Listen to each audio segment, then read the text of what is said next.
안녕하세요 여러분, 마라스탕입니다.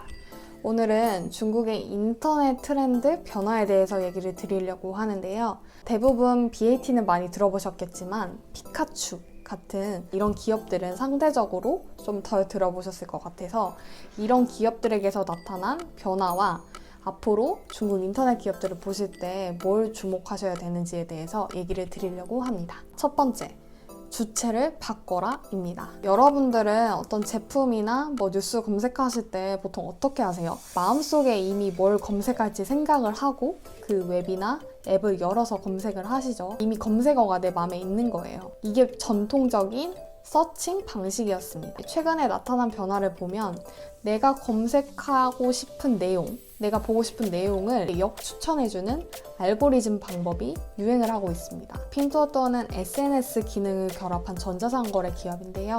앱에서 내가 예전에 구매한 리스트를 기반으로 나에게 제품을 추천을 해주거나 아니면 바이트댄스 밑에 있는 찐을 도우티아오나 틱톡 동영상 앱도 내가 이전에 본 영상, 내가 이전에 본 뉴스를 기반으로 뉴스나 영상들을 추천을 해줍니다. 이렇게 딱 들으셨을 때는 이게 뭐야? 별 차이 없는 것 같은데 하시겠지만 정말 많은 차이가 있습니다. 첫 번째 모델은 내가 직접 나서서 검색을 하는 거고 두 번째는 나에게 역으로 추천을 해주는 거예요. 남자랑 여자 좀 차이로 볼 수도 있는데 남자분들은 쇼핑하거나 일 보러 갈 때 내가 생각한 것만 딱 하고 오잖아요. 내가 운동화 사겠다 하면 백화점 딱 가자마자 7층 올라가서 아디다스 가서 운동화 사. 그러고 집에 가시죠. 근데 여자 같으면 내가 운동화 사려고 7층을 가요. 근데 옆에 있는 트레이닝복도 예뻐서 같이 트레이닝복도 사고 내려오면서 화장품 코너도 들려서 사고, 그러니까 내가 사고 싶은 것보다 더 많이 사게 되는 거죠. 둘 중에 누가 더 돈을 많이 쓰겠어요? 당연히 여자가 돈을 많이 쓰겠죠. 역으로 나에게 추천을 해주는 경우에는 내가 이걸 생각지 않아도 어느새 상품이나 서비스를 이용한다는 그런 장점이 있습니다. 특히 핀토토가 또 잘하는 게 뭐냐면 위챗을 잘 활용을 하는데요. 바로 친구한테 링크 공유하기가 있습니다. 예를 들어서 제가 이거를 혼자서 구매하면 5,000원인데 나머지 3명 친구한테 이 링크를 공유해서 얘네들도 구매를 하면 저 2,000원에 살 수 있는 거예요.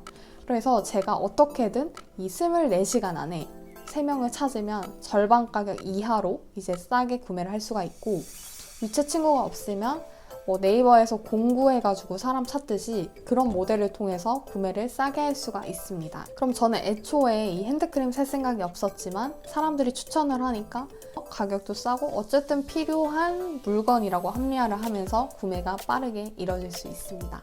즉 이 역추천하는 모델이 기존의 검색이나 상품 구매 방식을 완전히 뒤바꾸고 있고 이게 더 큰 GMB나 유저 수 확대를 이끌고 있습니다. 두 번째는 삼선도시 이하를 주목하다입니다.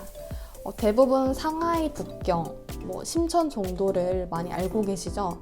중국에 1선, 2선, 3선, 4선 이런 도시가 있는데 1선으로 갈수록 우리가 다 들어본 도시고 이 숫자가 낮아질수록 정말 저 멀리 있는 도시예요. 중국의 전체 인구수를 보시면 사실 1, 2선 도시보다 3선 도시 밑에 있는 지방의 비중이 훨씬 더 높습니다. 하지만 옛날에는 이런 도시의 인프라 시설이나 핸드폰 보급, 이런 네트워크가 잘 구축이 안 됐기 때문에 네티즌들을 보면 거의 1, 2선 도시의 비중이 더 많았습니다. 하지만 최근에는 이제 중국 시골에서도 다 인터넷이 터지고 이런 시골 사람들도 이 앱을 통해서 지금 1선 도시에서 뭐가 유행하는지 다 볼 수가 있어요. 중국의 원래 전자상거래 시장은 알리바바랑 JD.com 2강 체제였습니다. 그래서 이 2강 체제를 깨려고 수닝이나 VIP샵 정말 많이 노력을 했는데 잘 안 되고 있어요. 여기서 혜성처럼 등장한 게 바로 핀토토라는 회사고요.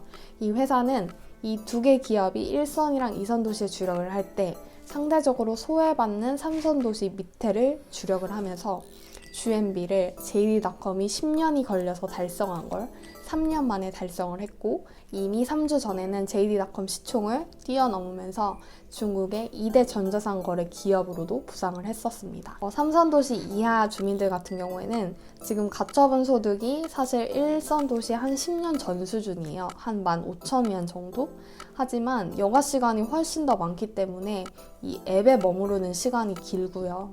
그리고 가처분 소득 증가율도 1선 도시보다는 훨씬 더 빠르기 때문에 3선 도시 미하를 굉장히 중국에서 많이 공략을 하고 있고, 메이토안의 올해 상반기나 3분기 실적이 플러스 전환한 것도 이 3선 도시 이하를 잘 잡았기 때문이라고 판단이 됩니다. 앞으로 중국 기업을 보실 때 지방에서 어떻게 확장 정책을 펼치고 있는지를 보시는 게 중요합니다. 세 번째, 유저 비용입니다. 여러분 중국의 주요 앱 MAU 한번 보셨나요? 뭐 기본이 3억, 4억 이렇게 넘어가죠. 정말 엄청난 규모인데 이런 규모를 잡으려고 그만큼 경쟁도 정말 피 터지게 나타나고 있습니다. 통상 오프라인보다 온라인에서 뭐 매장이나 서비스를 하는 게 좋은 이유가 보통 임대료나 관련 제반 비용이 안 든다 이런 이야기를 많이 하는데요. 중국의 온라인 시장이 워낙 커지면서 플레이어들도 늘어나고 있기 때문에 물론 임대료는 안 들지 모르겠지만 새로운 비용이 정말 급증하고 있습니다. 바로 유저 취득 비용입니다. 유튜브도 비슷해요. 제가 아무리 이렇게 영상을 열심히 찍고 편집을 해도 제 영상을 보시고 구독으로 이어지기까지는 그렇게 빠르게 이루어지진 않는 것 같아요. 아무래도 시간은 한정이 되어 있기 때문에 중국도 마찬가지죠. 이 앱을 사람들이 다운을 받고 실제로 가입을 해서 MAU라는 어떤 고정적인 통계 범위에 잡히려면 공짜 쿠폰도 주고 많은 혜택을 제공을 해야 됩니다. 그렇다 보니까 한 명 유저 취득 비용이 100위안 이상으로 높아지고 있습니다.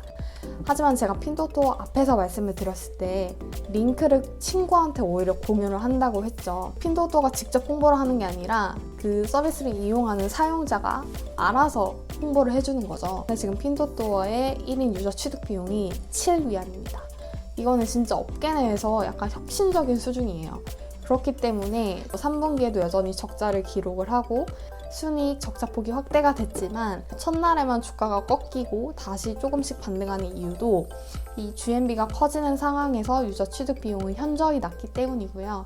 앞으로도 이 유저 취득 비용을 관리를 잘 못하는 기업은 살아남기 어렵다라고 보시면 되겠습니다. 그래서 인터넷 산업에 대해서 간단히 정리를 해보았고요. 검색 주체의 변화, 3선 도시 이하의 중요성, 그리고 유저 취득 비용의 중요성, 이 세 가지를 통해서 앞으로 중국의 인터넷 기업이나 산업을 보시면 되겠습니다. 그래서 오늘 영상은 여기까지 준비했고요. 다음번에 좀 더 유익한 영상으로 찾아뵙겠습니다.